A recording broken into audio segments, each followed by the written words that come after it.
দিল্লির আধিপত্যবাদ, দিল্লির ন্যাশনাল সিকিউরিটি যে স্টাবলিশমেন্ট আমার দেশে ঝেঁকে বসেছিল, সেইটার বিরুদ্ধে পুরো জাতি, তরুণরা একমত হয়ে না বলেছে। আমাদের আলেম ওলামায়ে কেরাম হেফাজতের সময় যারা গ্রেফতার হয়েছিলেন, মোদী বিরোধী আন্দোলনে গ্রেফতার হয়েছে, তারা বলেছে তাদেরকে হিন্দি স্পিকিং তদন্ত কর্মকর্তারা একে জিজ্ঞাসাবাদ করেছেন।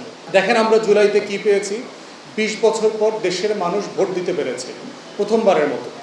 আমাদের গণতন্ত্রের যে ট্রেনটা ছিল, এই ট্রেনটা স্লিপ করেছিল, এই ট্রেনটা আবার তার লাইনের উপরে ফিরে এসেছে। এটাই তো জুলাইয়ের অবদান। জুলাইয়ে একটা অথরিটেরিয়ান রেজিম, একটা ফ্যাসিস্ট রেজিমকে দেশ ছেড়ে পালাইতে হয়েছে।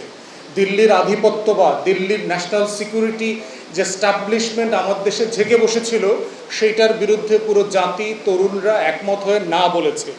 এবং দেখেন সম্প্রতি গত কয়েকদিনের ভিতরে আলোচনা আসছে একজন মেজর জাহিদ নামে এক ভদ্রলোককে, যিনি যাকে জঙ্গি বানায় মনিরুল হক, এই যে আমাদের পুলিশ কর্মকর্তা ছিলেন, 16-17টা গুলি করে তাকে হত্যা করেছে বাসার সামনে। তার ওয়াইফকে জঙ্গি বানাইছে কারণ সে পর্দা করতো, হিজাব করতো। তার ছোট সন্তান সহ তাকে 6-7 বছর জেল খাটাইছে, হাউস অ্যারেস্ট করে রেখেছে। কিসের ভিত্তিতে? এবং এর সাথে আমাদের গুরুত্বপূর্ণ তথাকথিত গণমাধ্যমগুলো জড়িত ছিলেন, যারা এই জঙ্গি উৎপাদন করেছেন। তাহলে এই যে একটা বিশাল, এবং কেন করেছেন? ভারতীয় এস্টাবলিশমেন্টের অংশ হিসাবে করেছেন।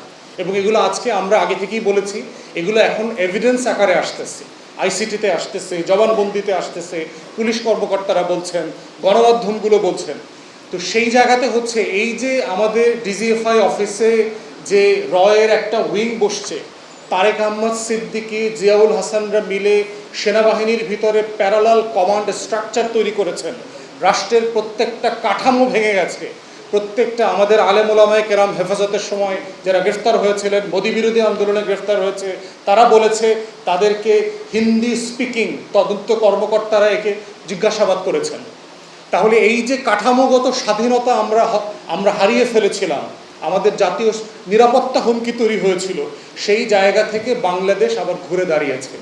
এখন প্রশ্ন হচ্ছে, অনেকগুলো প্রত্যাশা আছে। প্রত্যেকটা লড়াই যেটা করে, আগামী লড়াইয়ের আকাঙ্ক্ষা, স্বপ্নগুলোকে বীজ বপন করে দিয়ে যায়।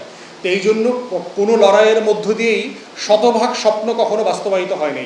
সেটা ফ্রেঞ্চ রেভলিউশন বলেন, কিউবান রেভলিউশন বলেন, ইরানিয়ান রেভলিউশন বলেন, আর বলশেভিক রেভলিউশন বলেন, ইভেন আমাদের মুক্তির লড়াই 47 অথবা 71।